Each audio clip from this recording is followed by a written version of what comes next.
Alright, this is a little series I like to call side by side.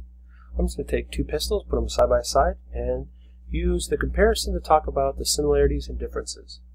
The first two I'm going to put side by side is a Glock 17. Glock 17 is chambered in 9mm, and the magazine holds 17 rounds plus one in the chamber. I'm going to put that against another polymer semi-automatic pistol, the Springfield Armory XDs. This one happens to be chambered in the 45 ACP, which means it holds 6 rounds plus one in the chamber. Let's go ahead and remove the magazine so these firearms are safe to view. Magazine out. I'm going to make sure the firearm's safe. Lock the slide back. Yep. Visibly and physically inspect, and there's no magazine in the well. This pistol's safe to handle without fear of it discharging. I'm going to remove the magazine. Oh, sorry, I misspoke. There are 7 rounds in the magazine, 45 ACP, and 1 in the chamber. Although there's not one in the chamber. Visibly and physically inspect, it's safe. Well, the similarities between these two are very similar, and poorly said. There are a lot of similarities between these two pistols, and the reason why I like them both, and there are some differences to really take a look at. So we're going to do that right now. Just as a way of note, the XDs also comes in 9mm. You get a few more rounds in the 9mm. I'm not going to say in this video how many more rounds it is. I don't have it before me, but I can go ahead and annotate it right up here, how many rounds you have in the magazine plus 1 in the chamber in 9mm. So for this comparison, I'm not going to use the round to compare. I'm not going to compare the 45 ACP and the 9mm right now. That's a different video, different time, and honestly, that video has been made a bazillion times. So what I'm really comparing are the two platforms, because I can get the Glock in 45 ACP, and I can get the XDs in 9mm. So let's put the round chamber that is chambered for off to the side right now. Well, they've got different functionalities, so let's look at some of the obvious differences. Full-size handgun. Finger off the trigger, because I'm not even showing you the trigger right now. It really fits the full hand. My hands really fit well with the Glock 17. I really like it for shooting. It is a fine pistol. I shoot it really well. Love how it's full size. The recoil is really, really low in something like this, because the round for the 9mm is not very doesn't have a lot of kick to it, but either way you could get into 45 ACP, but you really do have a lot of handgun here. Where the XDs is quite a bit shorter. If I put the slides side to side, quite a bit shorter. However, that being said, you're not going to feel a huge weight difference, because the weight difference isn't that great, because the frame is all polymer and the slide is the metal part, and the slide and the barrel are the metal part here. But looking at the XDs, a little bit smaller in the hand. I'll put my hand on it again. Without the grip extension, my pinky kind of has not really a place to live. It doesn't really like handling there. I would put the magazine in, but the flush magazine. My finger kind of fits kind of between the two, so it likes to actually go underneath the base plate on a flush magazine, or I put the pierce grip extensions on there. I kind of like that, so I have a third finger I have on the firearm. But it feels different in the hand. I can wrap a lot more around it, but again, great firearm. Similarity and differences. We're not comparing which one's better here. That's kind of a moot point, because it's not a fair comparison to go back and forth, because it depends what you want to use it for. You want to conceal carry one of these firearms? Well, if you look at the width, under 1 inch thick and a little over 1 inch. So there's the thickness, there's the length, so this makes no sense to compare that. A full-size handgun is great for wearing outside the waistband. It's great to have open carry or as a duty gun, but for concealed carry, it's nice to have it a little bit flatter and a little bit shorter, which is the whole premise behind the design of the XDs, that it's flatter and shorter and can conceal very easily, and this one does. I've concealed this one. It's a little bit more work. Cold weather, it's a lot easier. If you live in the Midwest especially, you can conceal this a lot easier, and yes, you can find someone who can conceal this in a Daisy Duke shorts, and good for them. But your average person is not going to want to conceal a full-size handgun. So which one should you get? What kind should you get? Well, what are you using it for? Is it a carry gun? Then get a carry gun size. Carry the biggest gun you feel comfortable concealing. The gun you wear is the gun you take with you. If this is too big and you don't feel comfortable with it, you're going to leave it at home. Should you? Not the point. You're going to leave it at home.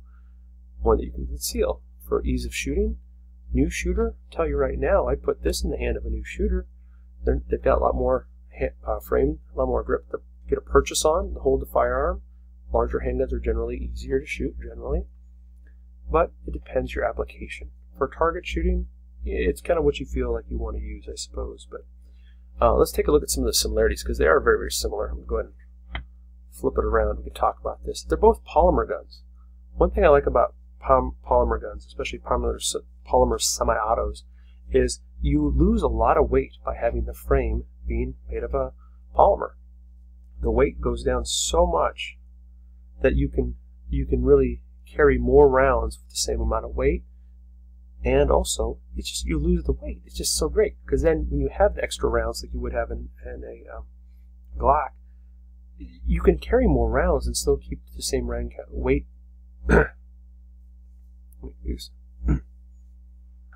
Alright, so we're going to go ahead and look at the similarities now. With the polymer gun, you lose a lot of weight that you don't actually need to have with our modern polymers. You don't need a gun to be all steel to be sturdy. I mean, yes, the 1911 in its all steel frame is solid, like a tank, but it weighs a lot like a tank, where these two polymer pistols, you lose a lot of weight where you don't need to have it in a polymer gun. You can really let the whole frame be polymer, cut a lot of weight down. So there's a similarity. The polymer really adds a lot of, or takes away a lot of weight for you. For both these guns, I know it's not my preferred grip style, but some people, they make serrations here, like to put the first finger over. I don't particularly like to do that. I don't do that. My grip's more along this line, but I know some people, professional people who shoot this way. Not all of them, most of them don't, but perhaps that's a plus for if someone of a smaller stature, someone who's not as familiar with firearms, needs to use it for defense, that they may not shoot that often and might be really recoil sensitive, that it offers a little place to hold on to. Both pistols have that. I wasn't trained that way personally, and I don't use it myself, but there's a similarity as well with the polymer. No, in my opinion, needless safeties. There are 3 safeties inside the Glock according to their system. More importantly to me, I'm not going to break down how they count it, but if you pull the trigger, it goes bang. If you don't, it won't. No safeties to discharge the weapon. I would say the same thing for the XDs. Yes, it has the addition of a grip safety, but I'm not going to grab this firearm to just charge it without grabbing the grip. I'm not going to somehow hold it some weird way that doesn't entail my hand going right there. I'm not going to try to defend myself like that. If you grab it, the safety goes off. It's very easy to disengage the grip safety. So that's a big plus that I have for both these, and why I really like both of them, is there's not a safety I have to defeat to be able to use the firearm if I need to in an emergency situation. I personally think both of them are enjoyable to shoot. The grip's a lot more aggressive on the XDs, but it needs to be when you have that much less frame. You have that much less for your hand to go around the grip on the handle, or the grip of the gun. Some people complain that this is slippery. I've used it in the heat of summer when I'm sweating pretty hard and pretty gross, and I've used it when it's been raining out, and I found this grip does the job. So this is grippy enough, and this isn't too grippy for me. And you really can't tell in the store, honestly. You can't, in my opinion, pick up these firearms, rub them around, and go, oh yeah, this would fall right out of my hand. Especially with the Generation 3 finger grooves, it doesn't for me. Maybe it for someone else, but not for me. And you're never going to understand how aggressive this grip is. You could feel it, go, oh, it's not that aggressive. Once you fire some 45 ACP out of a short barrel like that, you're going to see how aggressive that is. I enjoy shooting it, but when I get done shooting a number of rounds, I can see the serrations in my palm, and that's fine. That's why they're there. But you don't know how aggressive it is until you fire it, I guess is my point. That's another point between the two, and really all firearms. You can get a feel for it in the store. I'm going to grab another pistol right now, an SR22. This feels, when I put it in my hand with the bigger grip, I'm going to make it safe so everybody can be secure. All right, now we can all sleep safely at night because the firearm has been inspected. Anyway, the larger palm swell, this feels great in my hand. Oh my goodness. It's like it was made for my hand. It feels glorious. I actually, when I fire the pistol, I prefer the grip of either of these to the SR22. Sitting neutral in my hand, that's fantastic. Fits perfectly. Fitting it just in my hand sitting, the Glock feels probably the least comfortable. When it comes to actually firing the pistol, you know what? This feels a little long to me just in my hand. I hold it. This feels a little fat. This feels just right. But I tell you what, go to the range to go discharge it. I prefer these two. They're really nice for me to keep a purchase of. I like the finish. I like the finish. It really wears well. I know some of the newer ones people have issues with. I can't speak to that. But I do know the frames on these have been holding up very, very well. I appreciate those frames. I did change out the sights on the Glock. I didn't like their little white outline. I didn't like the plastic jobbies. So I took that out. But really, the sights are low. I never catch my hand on it. When I rack the slide, I do a tap, rack, assess. I can rub my hand over the top, and it doesn't hurt. We still have the slip in the new sights, so I can chamber around needed without an extra hand. Likewise, when I go over the top of the XDS, nothing grips, so I appreciate that. If I can grab a grip that's more of like a target style grip, like on this 1911, go ahead and make it safe for everybody at home, so you don't get shot through my video screen. It's visibly and physically inspected. That when I go over the top, because of the target slides, this really cuts in my hand. Is it a negative for these? I wouldn't say so. It's all about what you're using it for. If you're doing drills where you're going to do that, you're not going to want that. If you're going to use it as a carry piece, in my opinion, you're not going to want that. With the target sights of the particular range officer that came with it, they're fine for what it's used for. That's a really large, really heavy gun. I'm not going to likely carry that on my person and have to use it. But I must say, when I'm first practicing with it, I cut my hand pretty bad racking that slide. Anyway, back to these. I think they're super, super easy to break down and do clean, especially for new shooters that aren't used to breaking pistols down. Breaking down a 1911 is not hard once you've done it a couple times. Breaking down either of these pistols is super easy.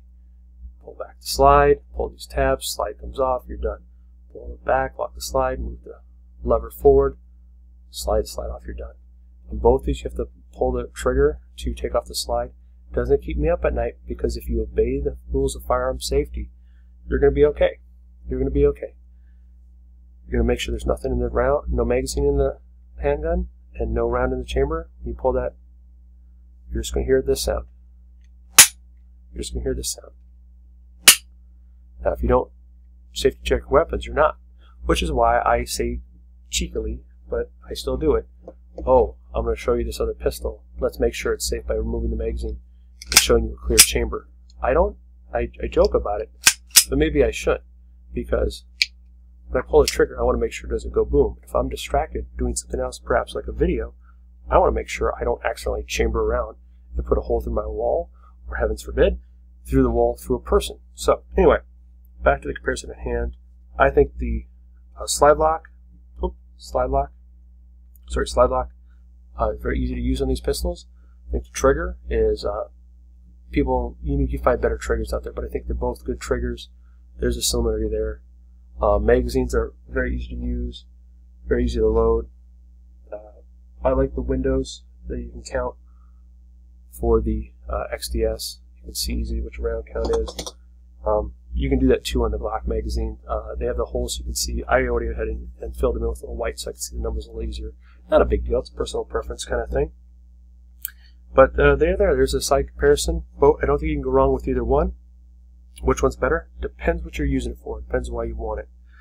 Also, just remember that this is just a Glock 17, so it represents just the 9mm, and this is the XDS in 45 ACP, representing just the 45 ACP.